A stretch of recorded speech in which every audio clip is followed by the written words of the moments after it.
down. 12 double faults. That's the inconsistency, though, that you will see from a young and an unproven player, going from back-to-back aces to a double fault in the same game.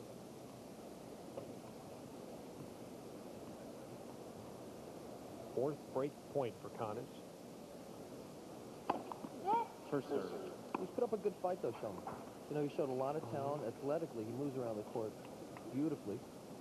And he's got a lot of raw talent. He's got the shots. And this should be a really good experience for him. If he learns from this match, he'll do nothing but improve in the future. Just another name to reckon with.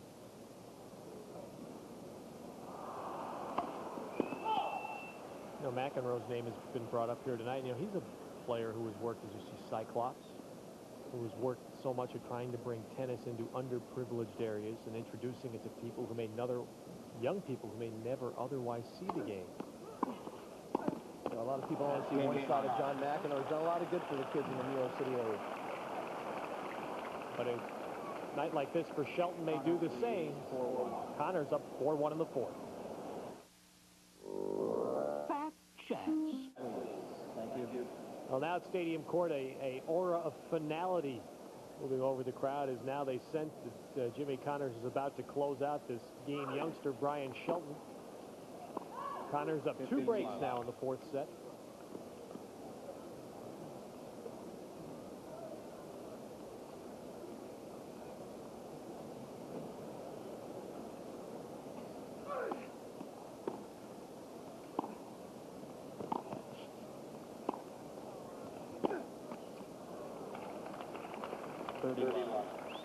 But just to finish the thought from the end of the last game, you know, when we talked about it when Laurie McNeil beat Chris Everett here 2 years ago, when you see a youngster like a Bryan Shelton or a young man, Malavia Washington, a fine college player who was defeated today, it gives the sport of tennis hope that, yes, it can be introduced into areas where it has not been strong in previous eras. No question, Ted. Another guy we probably should mention in that regard is our old friend Arthur Ashe, who has done so much, as Vitas mentioned, John McEnroe has, but Arthur starting that National Junior Tennis League years ago, and thousands of kids around the country have gotten a chance to play tennis that never would have even heard about this game. Oh, yes. Finally, Bryan opening up. This tournament's almost been sort of a celebration of youth. You've seen so many good young kids coming up, and it should be an inspiration to all the young viewers at home of what a little bit of hard work can do for you. Actually, a lot of hard work can do for you.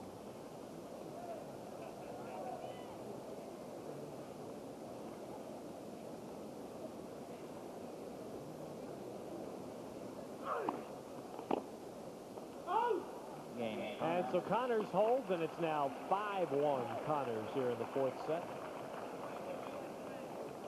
And he's closing in on a third-round match with a very talented player, a man that just missed being seeded here, Andres Gomez. So not a lucky draw for Connors in that sense.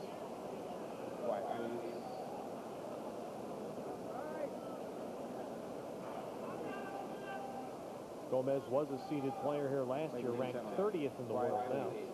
Thank you.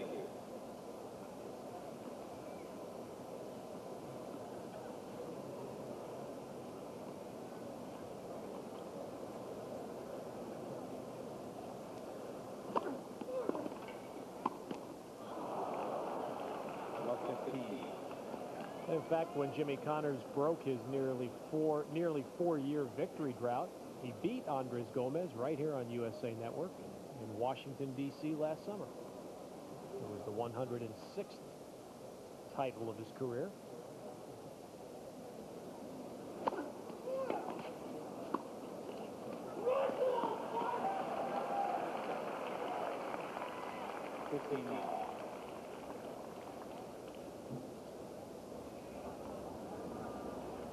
This is where Connors kind of cuts between those emotions. It's interesting. He's got the match pretty well under control, and yet he doesn't want to let his concentration slip away, Vitas, but he wants to have everybody enjoy himself at this point.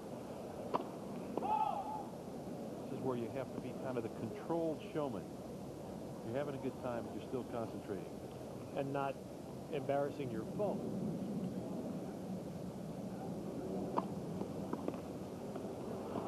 Oh, yes.